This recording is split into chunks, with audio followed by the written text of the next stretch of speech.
আসসালামু আলাইকুম সবাই কেমন আছেন? আশা করি সকলে ভালো আছেন এবং সুস্থ আছেন। কালকে বাংলাদেশে Xiaomiর পক্ষ থেকে ঈদের আগে অফিশিয়ালি Mi 11 Lite এই স্মার্টফোনটি লঞ্চ হয়ে গেছে। আজকে আমরা এই ভিডিওতে Mi 11 Lite কেমন দামে এসেছে এবং সেই দামে এই ফোনটি নেওয়া উচিত হবে কিনা সেই সম্পর্কে আপনাদের ধারণা ক্লিয়ার করব। আপনারা দেখছেন টিউটোরিয়ালস ভ্যালি টেক ভ্যালি, আপনাদের সাথে থাকছে আমি তাইসির। আম পাতা জোড়া জোড়া, রিভিউ হবে উড়াধুরা। সো বন্ধুরা শুরু করা যাক।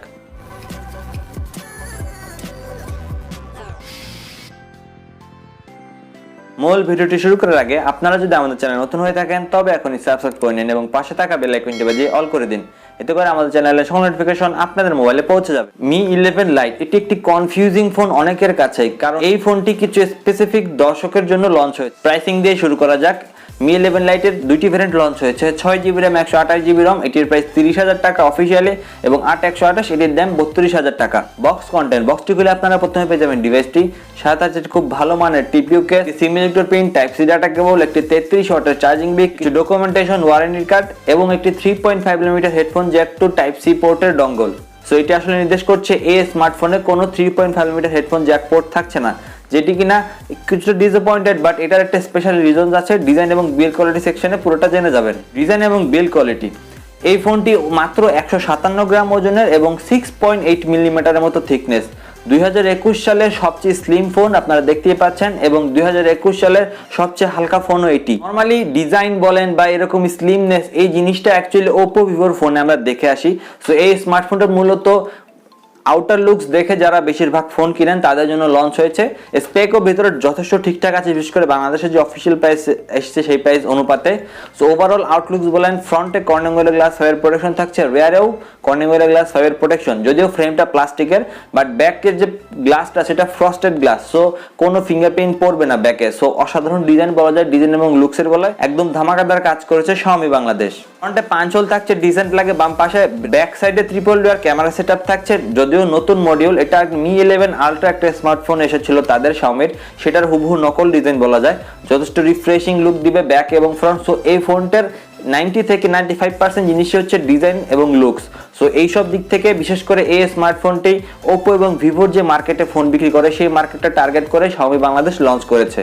পোর্টস এবং বাটনস, উপরের দিকে থাকছে Xiaomi সেই চিরচেনা আয়ার ব্লাস্টার এবং সেকেন্ডারি নয়েজ ক্যান্সেলেশন মাইক্রোফোন। নিচের দিকে থাকছে primary microphone, type C port, speaker grill এবং সিম টুল, যেখানে হাইব্রিড সিম স্লট থাকছে, অর্থাৎ দুটি সিম একসাথে ব্যবহার করতে পারবেন অথবা একটি সিম এবং একটি মেমরি কার্ড একসাথে ব্যবহার করতে পারবেন। বাম পাশ একদম ক্লিন। ডান পাশ থাকছে ভলিউম রকার এবং তার ঠিক নিচে পাওয়ার বাটন, সেটি একসাথে ডাবল আপ করছে ফিঙ্গারপ্রিন্ট সেন্সর হিসেবে। সো আমি এখানে কিছুটা হতাশ, কারণ এখানে ইন ডিসপ্লে ফিঙ্গারপ্রিন্ট তারা চালিয়ে দিতেই পারতো, বাট এখানে সাইড মাউন্টেড ফিঙ্গারপ্রিন্ট সেন্সর তারা দিয়েছে। ডিসপ্লে সেগমেন্ট, এতে ব্যবহার করা হচ্ছে 6.55 ইঞ্চির একটি 10 bit super AMOLED panel, full HD plus রেজুলেশনের, অর্থাৎ 1080p রেজুলেশনের। PPI 402, ডিসপ্লের ম্যাক্স ব্রাইটনেস 800 নিটস এবং ফ্রন্ট অবশ্যই Corning well glass fire protection থাকছে। এছাড়াও এটা যেটা ভালো ব্যাপার, 90 হার্জের রিফ্রেশ রেট থাকছে এবং 240 হার্জের টাচ সার্ভিং রেট থাকছে, যেটি কিনা গেমিং এর সময় বিশেষ করে হেল্প করবে। ডিসপ্লের ব্যাপারে প্রাইস অনুপাতে একদম ধামাকাদার ডিসপ্লেতে ব্যবহার করেছে, এবং চিন এবং বেজেললেস বিউটি এটাকে আপনারা বলতে পারেন, একদম চিন বেজেল নাই বললেই চলে। তো এই কারণে বিশেষ করে ফ্রন্ট লুক এবং ব্যাক লুক অসাধারণ হয়েছে এই ফোনটির। Platform section, out of the box থাকছে Android 11 এবং MIUI 12.5। সো ডিসেন্ট আছে বলবো। প্রসেসর সেকশনে ব্যবহার করা আছে Qualcomm Snapdragon 732G processor, 8nm FinFET technology তৈরি একটি প্রসেসর। সো যেহেতু 8nm প্রসেসর অবশ্যই অনেক বেশি ব্যাটারি এফিশিয়েন্ট হবে, এবং এই ফোনটা যেহেতু অনেক স্লিম, ব্যাটারি সেগমেন্টে কিছুটা কাট করতে হয়েছে, সেই কারণে 8nm প্রসেসর যথেষ্ট যায় এই ফোনটির সাথে। জিপিইউ সেকশনে ব্যবহার করা হচ্ছে Adreno 618 অক্টা-কোর সিপিইউ ব্যবহার করা হচ্ছে, দুটি core 2.3 GHz clock Cryo 470 gold core, বাকি 6টি core 1.8 GHz clock Cryo 470 silver core. তো জিপিইউ সিপিইউ প্রসেসর যথেষ্ট ঠিকঠাক আছে, বিশেষ করে 30,000 টাকা প্রাইস পয়েন্টে বাংলাদেশে যদি অফিসিয়ালি চিন্তা করেন। এর আন্তর্জাতিক বেঞ্চমার্ক করেছে 3 লাখের কিছুটা উপরে। সো আপনারা এর থেকে অনায়াসে গেমিং করতে পারেন, এবং বিল্ড এবং লুকসের কথা তো বললাম, অসাধারণ ডিজাইন এবং বিল্ড লুকসের সাথে যথেষ্ট পাওয়ারফুল 30,000 টাকা প্রাইস পয়েন্ট বিবেচনায় বাংলাদেশে অফিসিয়াল মার্কেটে। মেমোরি ভেরিয়েন্ট 6GB অথবা 8GB LPDDR4X র্যাম টাইপ থাকছে এবং 128GB UFS 2.2 স্টোরেজ টাইপ থাকছে, এবং মাইক্রো এসডি কার্ড অবশ্যই ব্যবহার করতে পারবেন 512GB পর্যন্ত। আর আমার মনে হয় না ইনবিল্ড যখন 128GB আসে মাইক্রো এসডি কার্ডের দরকার আছে। সো আপনারা এখানে দুটি সিম অনায়াসেই ব্যবহার করতে পারবেন। ক্যামেরা সেগমেন্ট, এখানেও কোনো কাটছাট করা হয়নি। এটার ক্যামেরা মডেলটাও কিন্তু খুবই স্লিম, একদম বডির সাথে যা আছে বোঝা যায় না, এখানেও যথেষ্ট ভালো কাজ করেছে। এতে রিয়ারে ট্রিপল ডুয়াল ক্যামেরা সেটআপ ব্যবহার করা হয়েছে। 64 মেগাপিক্সেলের f1.8 অ্যাপারচারের মেইন সেন্সর, 8 মেগাপিক্সেলের f2.2 2.2 অ্যাপারচারের একটি আলট্রাওয়াইড সেন্সর, 5 মেগাপিক্সেলের f2.4 অ্যাপারচারের একটি ম্যাক্রো সেন্সর এবং ফ্রন্টে পাঞ্চলের মধ্যে 16 মেগাপিক্সেলের f2.5 অ্যাপারচারের একটি সেলফি ক্যামেরা ব্যবহার করা হয়েছে। রিয়ারে আপনারা সর্বোচ্চ 4K 30 fps এ ভিডিও শুট করতে পারবেন এবং EIS এর সাপোর্ট থাকছে।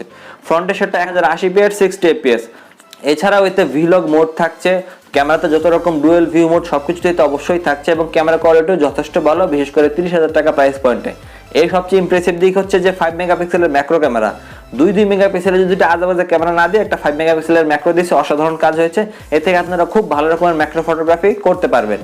সাউন্ড সিস্টেম বন্ধুরা, এতে 3.5mm হেডফোন জ্যাক পোর্ট থাকছে না, এটা আগেই বলেছি, বাট এতে ডুয়েল স্পিকার থাকছে। সো মাল্টিমিডিয়ার জন্য অসাধারণ একটি ব্যাপার, যেহেতু সুপার অ্যামোলেড প্যানেল থাকছে, ডুয়েল স্পিকার মাল্টিমিডিয়া কনজাম্পশনের থেকে অনেক ভালোভাবে আপনারা উপভোগ করতে পারবেন।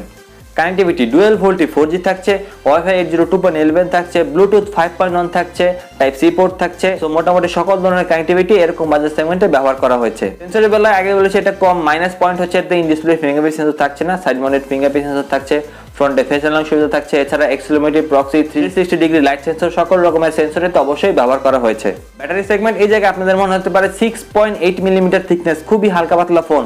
এতে 4250 mAh ব্যাটারি ব্যবহার করা হয়েছে, খুব একটা কম না। সাথে আপনি 8 nm প্রসেসর যোগ করেন এবং 33 ওয়াটের ফাস্ট চার্জিং সুবিধা যোগ করেন। সো ডিসেন্ট আছে বলবো, এবং একদম হালকা পাতলা ফোন।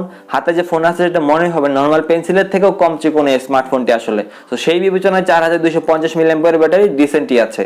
সো বন্ধুরা, ওভারঅল কনফিগারেশনের মধ্যে এর সবচেয়ে শক্তিশালী দিক হচ্ছে ডিজাইন বিল্ড। এই কোয়ালিটিটা যেহেতু উভয় দিকে গ্লাসের বিল্ড থাকছে, অসাধারণ ডিজাইন, চিন বেজেল নাই বললেই চলে, একদমই হালকা পাতলা ডিজাইন।